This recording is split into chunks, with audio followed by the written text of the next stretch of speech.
5వ తరగతి తెలుగు 8వ పాఠం ఇట్ ఈస్ పండుగ. చిత్రం చూడండి, ఆలోచించి మాట్లాడండి. చిత్రంలో ఏం జరుగుతున్నది? ఎవరెవరున్నారు? జవాబు: చిత్రంలో వినాయకుని పూజ జరుగుతున్నది. చిత్రంలో వినాయకుడు, ఆయన వాహనమైన ఎలుక, వినాయకుని నమస్కారం చేస్తున్న పిల్లలు, పెద్దలు ఉన్నారు.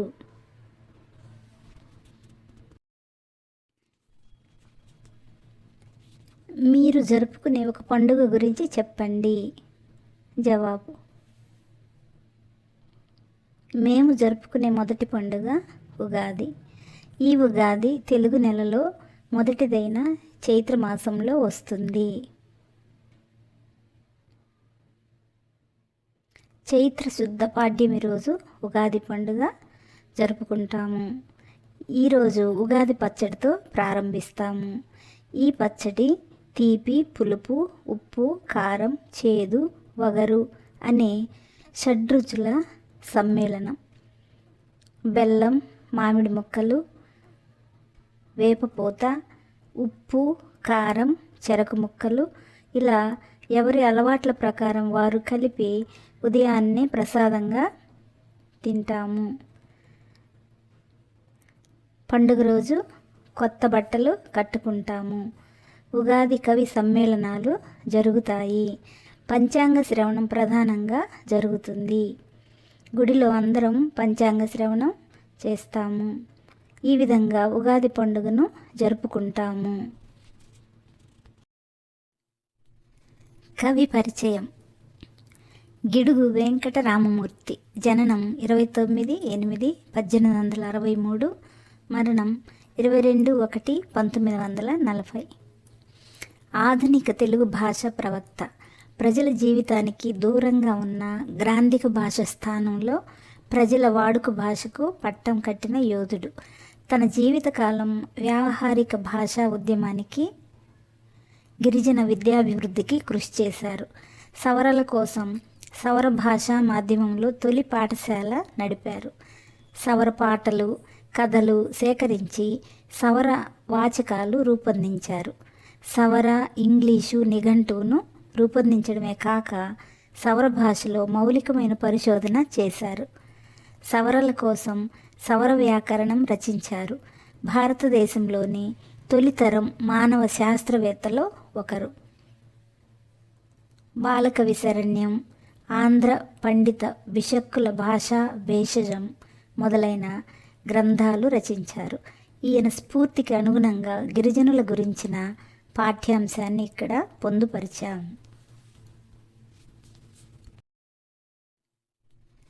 కవి పరిచయం: గిడుగు వెంకట రామమూర్తి. జననం 29/8/1863, మరణం 22/1/1940. ఆధునిక తెలుగు భాష ప్రవక్త. ప్రజల జీవితానికి దూరంగా ఉన్న గ్రాంధిక భాష స్థానంలో ప్రజల వాడుక భాషకు పట్టం కట్టిన యోధుడు. తన జీవితకాలం వ్యావహారిక భాషా ఉద్యమానికి, గిరిజన విద్యాభివృద్ధికి కృషి చేశారు. సవరల కోసం సవర భాషా మాధ్యమంలో తొలి పాఠశాల నడిపారు. సవర పాటలు, కథలు సేకరించి సవర వాచకాలు రూపొందించారు. సవర ఇంగ్లీషు నిఘంటువును రూపొందించడమే కాక సవర భాషలో మౌలికమైన పరిశోధన చేశారు. సవరల కోసం సవర వ్యాకరణం రచించారు.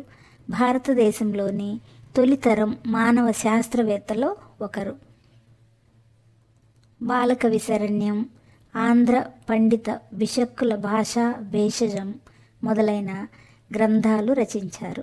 ఈయన స్ఫూర్తికి అనుగుణంగా గిరిజనుల గురించిన పాఠ్యాంశాన్ని ఇక్కడ పొందుపరిచాం.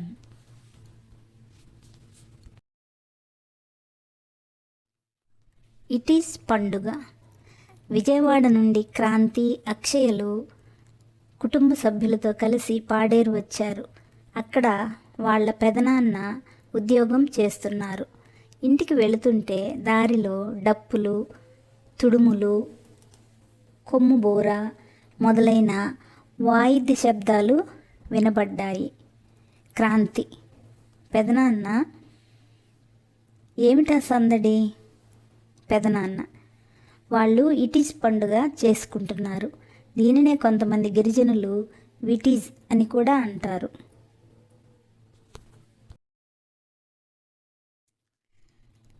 అక్షయ: ఇటీజ్ పండుగ అంటే ఇటుకలు పెట్టి చేస్తారా? క్రాంతి: ఇలాంటి పండుగ గురించి మేము ఎప్పుడూ వినలేదు. దీనిని ఎవరు చేసుకుంటారు? పెదనాన్న: విశాఖ, విజయనగరం జిల్లాలలోని మన్యం వాసులు చేసుకుంటారు. అక్షయ: ఎప్పుడు చేస్తారు? పెదనాన్న: మార్చి లేదా ఏప్రిల్ నెలలో చేస్తారు. ఒడియా సాహచర్యం ఉన్నవారు చైత్ర పర్వం అని అంటారు. గిరిజనేతరులు ఇటుకల పండుగ అని అంటారు. ఇద్దరు: పెదనాన్న, ఈ పండుగ చేసుకునే వారి దగ్గరికి వెళ్దామా? పెదనాన్న: అలాగే. క్రాంతి: ఇటీజ్ పండుగ ఎలా చేస్తారు పెదనాన్న? పెదనాన్న: మన మొదటి పండుగ ఉగాది జరుపుకుంటాం కదా, అలాగే వారు ఉగాది తరువాత నవమి మధ్యలో ఈ పండుగ చేస్తారు. వారు మనలాగే 12 నెలలకు పేర్లు పెట్టుకున్నారు.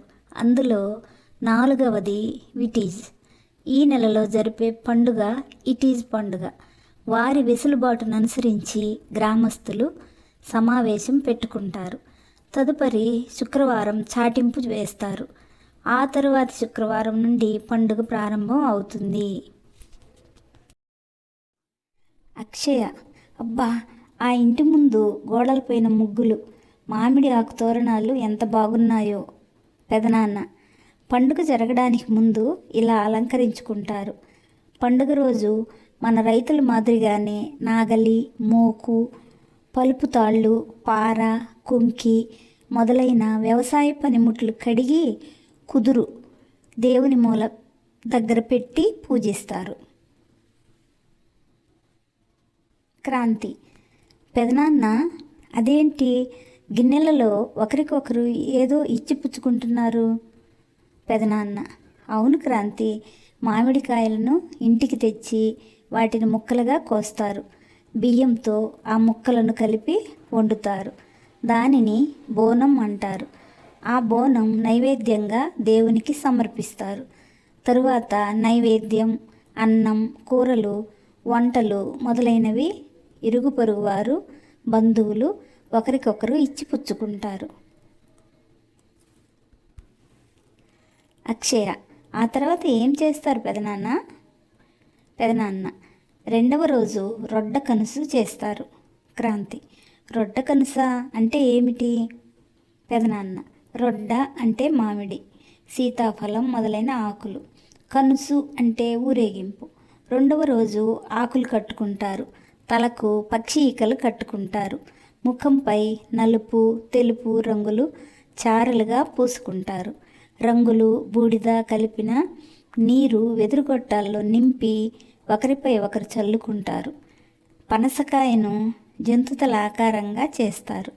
దానిపైకి బాణాలు వేస్తూ ఆడుతూ పాడుతూ శంకుదేవుని దగ్గరకు వెళతారు. అక్షయ: ఎందుకు వెళతారు? పెదనాన్న: శంకుదేవుని కొరకు ప్రతి ఇంటి నుండి గుప్పెడు చొప్పున విత్తనాలు, బియ్యం సేకరిస్తారు. గుడి దగ్గర బియ్యం వండి నైవేద్యం పెడతారు. విత్తనాలు కొన్ని గుడి చుట్టూ చల్లుతారు.